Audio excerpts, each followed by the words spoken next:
Kalunos-lunos di umano ang pagpanaw ng napabalitang flight attendant na si Christine Dacera, 23 taong gulang na tubong General Santos City.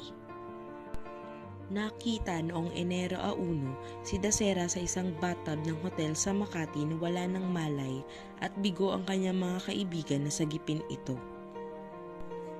Isinugod pa siya sa Makati Medical Center ngunit dead on arrival na. Ayon kay Makati Police Harold Depositar, ay nakitaan nila ng foul play ang nangyari kay Dacera. Sa autopsy naman sa katawan ni Dacera, nakadiskubre sila ng laceration sa kanyang genitals at mga pasa sa braso at binti.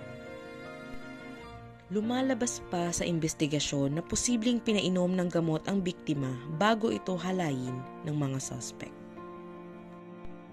Kwento naman ng legal counsel ng pamilya Dacera na si Attorney Jose Leda ay may sinabi si Dacera sa kanyang kaibigan sa gitna ng nasabing party. Di umano may binitawang salita si Christine at tinanong niya sa kaibigan niya, "Parang may nilagay sila doon sa drinks ko kasi nag-iba yung pakiramdam ko." Saad ito ng abogado.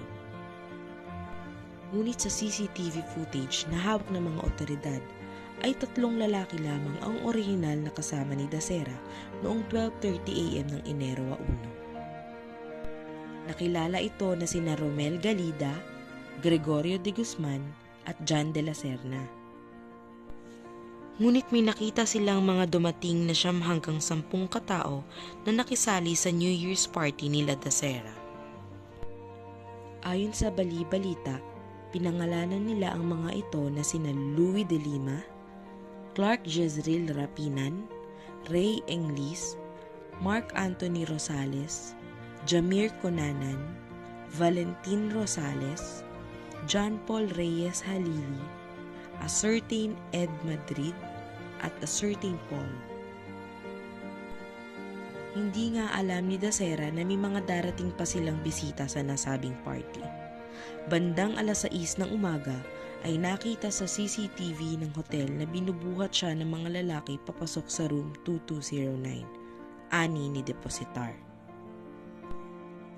Kaya naman, natagpuan umano sa room 2009 na nakahiga sa bathtub si Dacera sa City Garden Grand Hotel sa Makati Avenue, kung saan may nakitang mga sugat sa tuhod at natukoy na ruptured aortic aneurysm ang kanyang ikinamatay.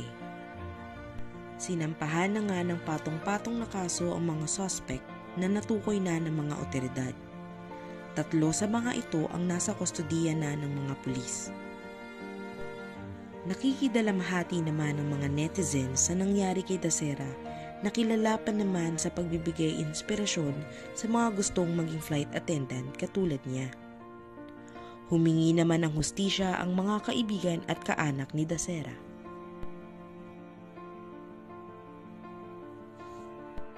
Para sa inyo, ang pagkamatay ba ng biktima ay dahil sa paghalay sa kanya o sadyang bumigay ang katawan niya sa napabalitang pinainom sa kanya? Mag-comment lang kayo sa video na ito para maglabas ng sarili niyong opinyon.